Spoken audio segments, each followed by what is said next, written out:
on connaissait les monokinis, les bikinis, place maintenant au facekini. Regardez, cette cagoule fait fureur sur les plages en Chine. Elle permet d'échapper au bronzage. Le teint hâlé est en effet associé au travail agricole, synonyme d'appartenance à une classe sociale inférieure.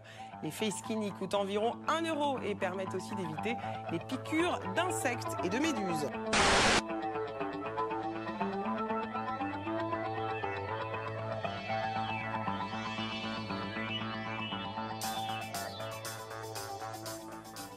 Salut à toutes et à tous, bienvenue pour ce nouveau numéro des infos dont on parle peu.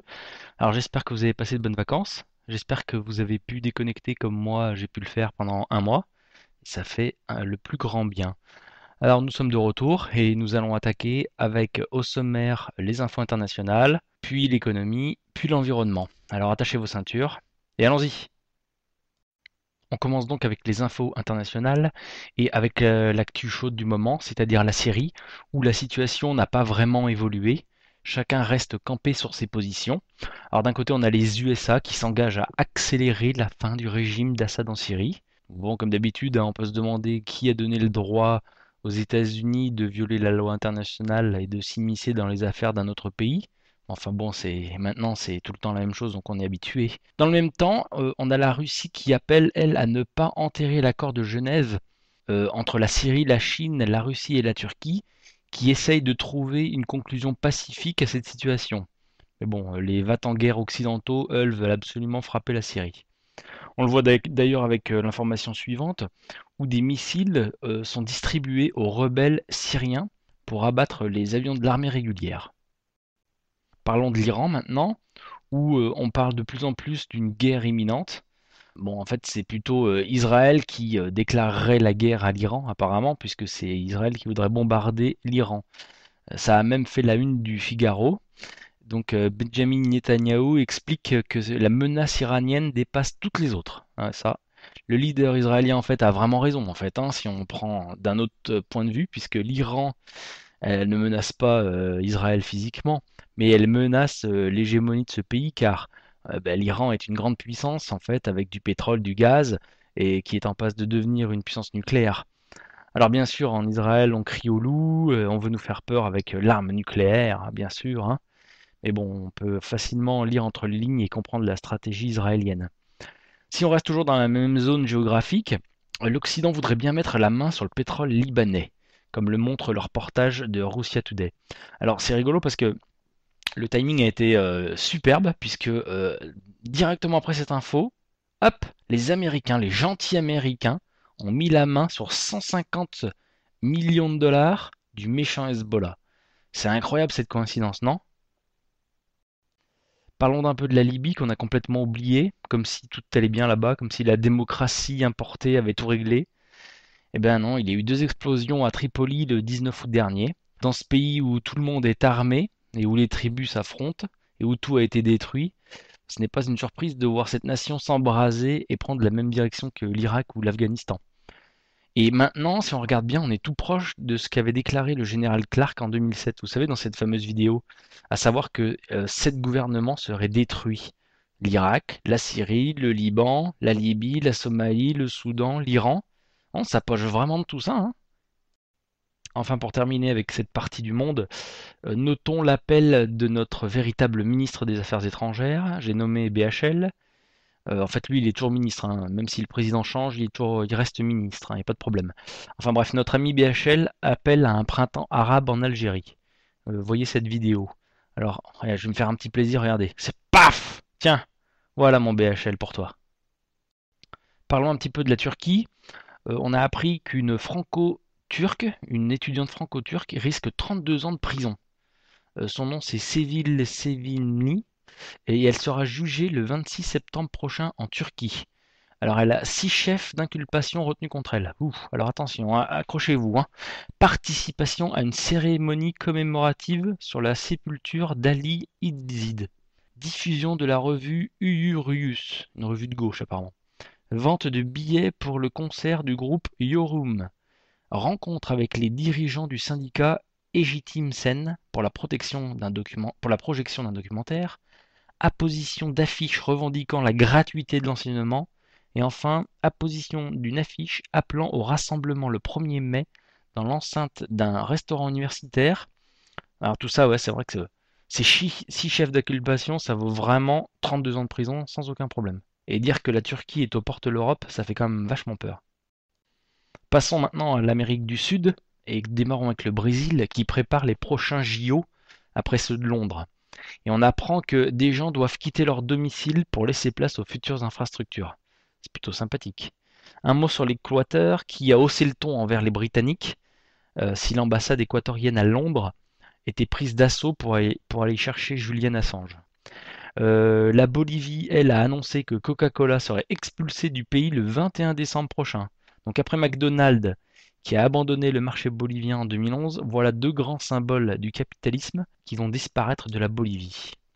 On passe maintenant à l'Europe avec la Pologne qui veut développer son propre système de défense antimissile qui fasse partie du bouclier de l'OTAN, a déclaré le président polonais Bronisław Komorowski. Et il poursuit en disant: quant à la participation au projet américain, c'est une erreur politique. Bon alors, monsieur Komorowski, va falloir m'expliquer la différence entre le projet de l'OTAN et celui des États-Unis, hein, étant donné que l'OTAN est piloté par les États-Unis.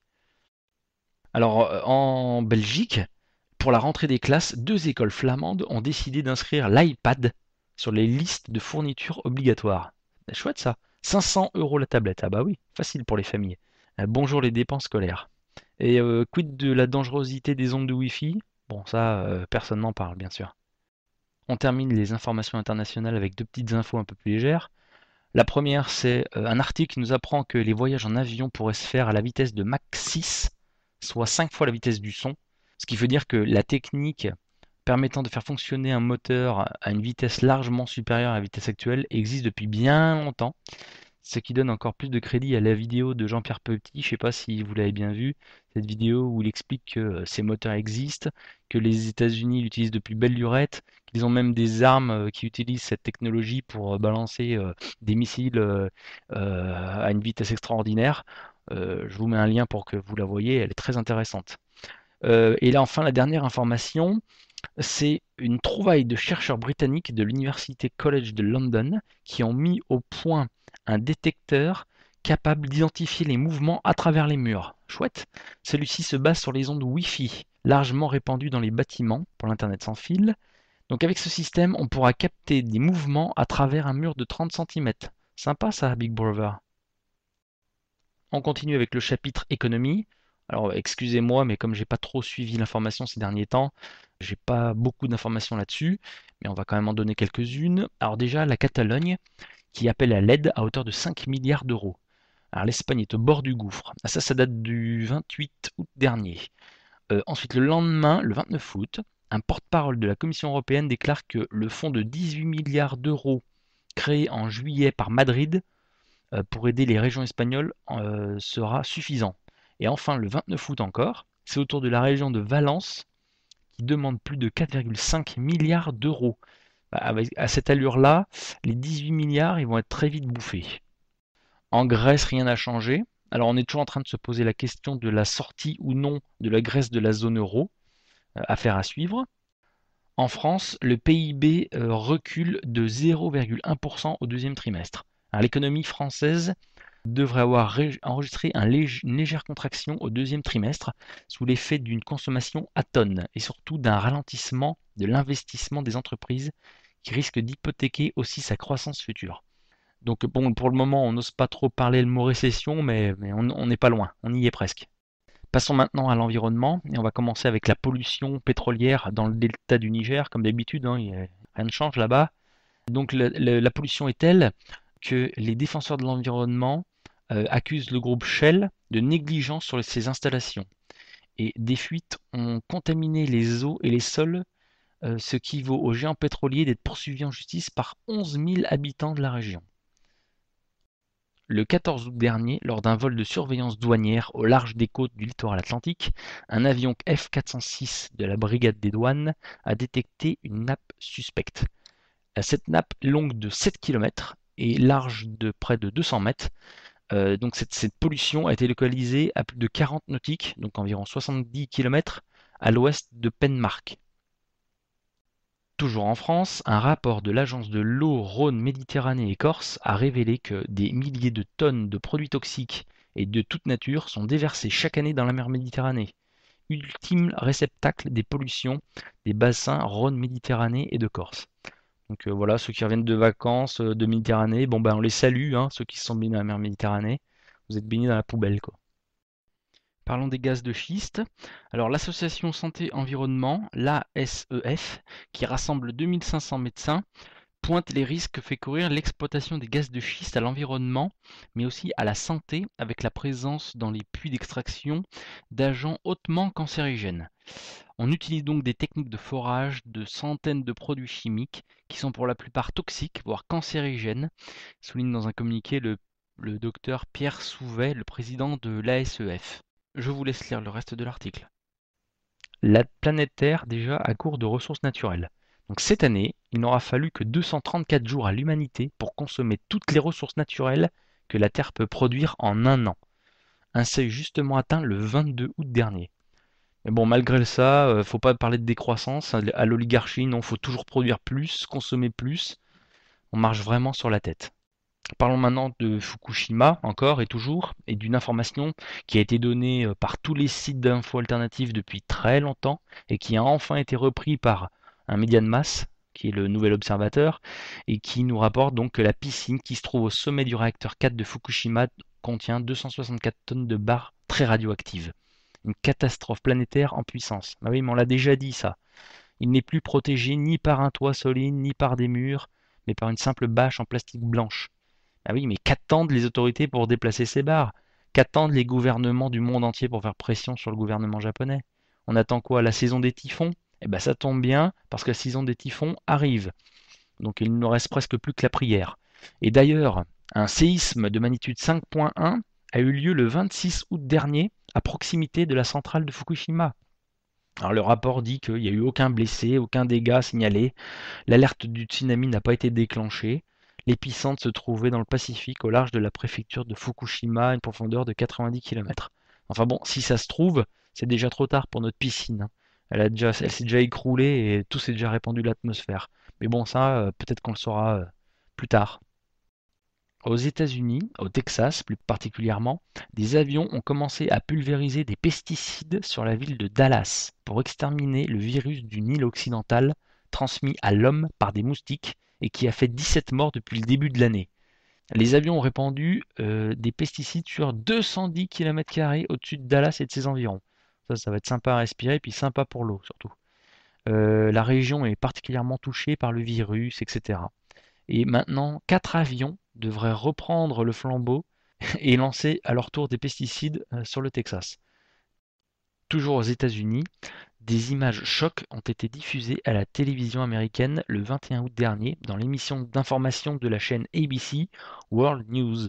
On y voit donc une chaîne d'abattoirs californienne qui s'appelle Central Valley Meat Company, qui a été infiltrée en juillet et en août par un enquêteur d'une société de défense des animaux.